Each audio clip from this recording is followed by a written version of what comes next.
we are just a little over a week away from the 96th Academy Awards. The movie world's Night of Nights will be televised Monday week at 10 a.m, of course, local time in Australia, Australian Eastern Daylight Time. Someone that we'll be watching very closely is our entertainment commentator, the movie analyst himself, Shane A. Bassett. You love the Academy Awards, don't you? I'll be engulfed in it, not just watching it, Tim. Yeah, this is my grand final. This is what it leads up to, all the previous award ceremonies.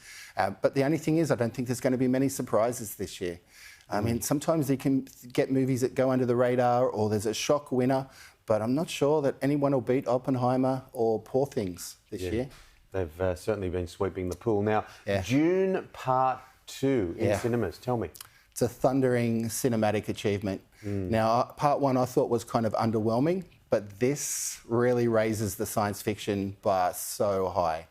It's entertaining, but it is such a huge scope of a film. And amazing, the cinematography and the acting and the music that's involved. It's an experience just going to the cinema to see it on a big screen.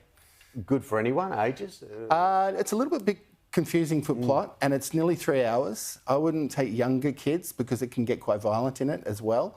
But overall, I think the fans of the book in particular, because there's a whole lot of books about the Dune series written by Frank Herbert, they'll love it. I mean, I liked it. It was so much of a surprise. I thought the first one just wasn't that great, but this one really steps it up. How many stars? 4.5. 4.5, that's strong. It's a really good movie. I was shocked. It's an achievement in filmmaking. Spaceman on Netflix? Yeah, well, now for something completely different. Adam Sandler in absolute... My kids love him. Well, I don't know. He's proved himself as a dramatic actor a few times now. And this one, he does it again. He plays an astronaut, or I should say a cosmonaut, a Russian astronaut, and he's up in the sky on this mission in space for about 6 or 7 months. He finds out something's up down below on Earth, but he can't get there with his family. And all of a sudden, the movie shifts. He either is alone or not alone. I'm not going to give too much away, but he can't get down to Earth, but something happens that changes the movie dramatically. Adam Sandler's on point and proves he can really act. I liked it. Out of 5? 3. 3, okay. Yeah. Very watchable. Now, Shogun.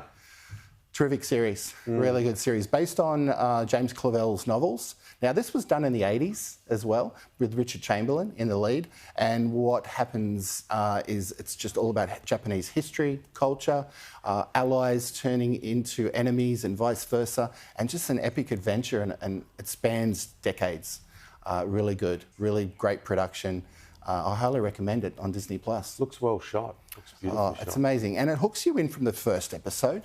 I mean, it's an 8-episode miniseries, but right from that first episode, like any good television series should, you want to keep watching it.